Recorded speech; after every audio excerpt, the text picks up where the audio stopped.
All right, well, we're back with personal magnetism. Now, this last trait is a polite way to describe sexual energy. Now, that's not the way that I discuss personal magnetism and making it psychic and so on and so forth. That's not.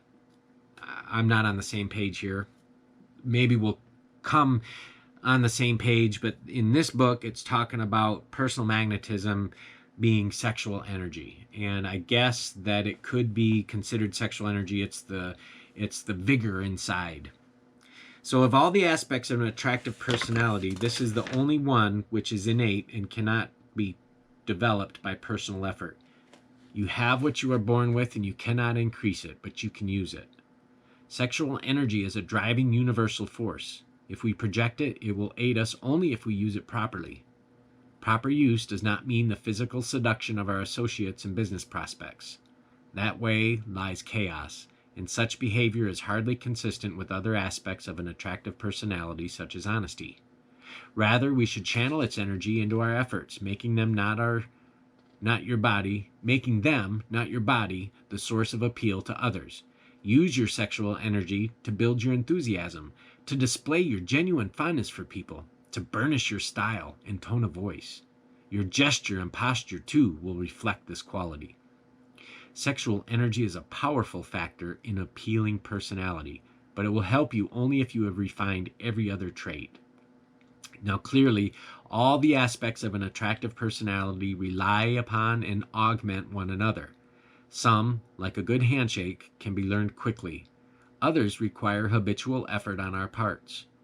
Analyze our personality carefully and honestly to make sure that it embraces no displeasing traits. Even our best friends will not tell us of those aspects of our personality which may be attracting misery, opposition, and defeat. The time you devote to this analysis will pay enormous dividends, for it will not only give us a true measure of ourself, but enable us to analyze and understand others. Never make the mistake of thinking that you have done all the work you can do toward generating an attractive personality, because its standards, like its rewards, are always improving. So I think that this was definitely a long chapter on assembling an attractive personality. And there's so many aspects to it that it deserves definite attention.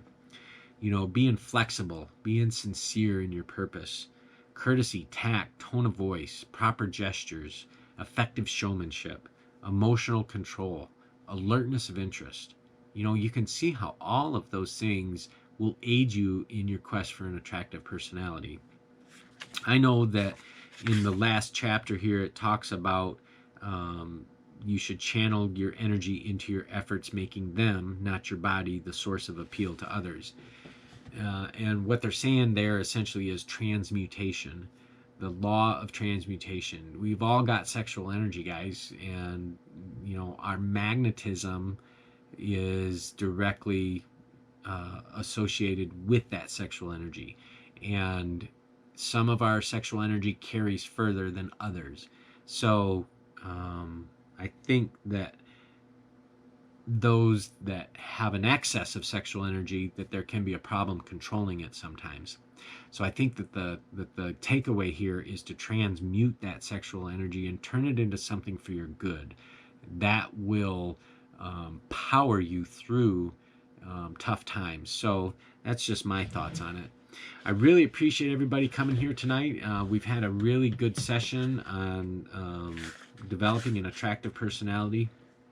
It is important, and I know that if you practice, that it's going to make a difference in your life. So I encourage you all to take a note and give it a practice. You all have a good one. We'll look forward to you on the next stream.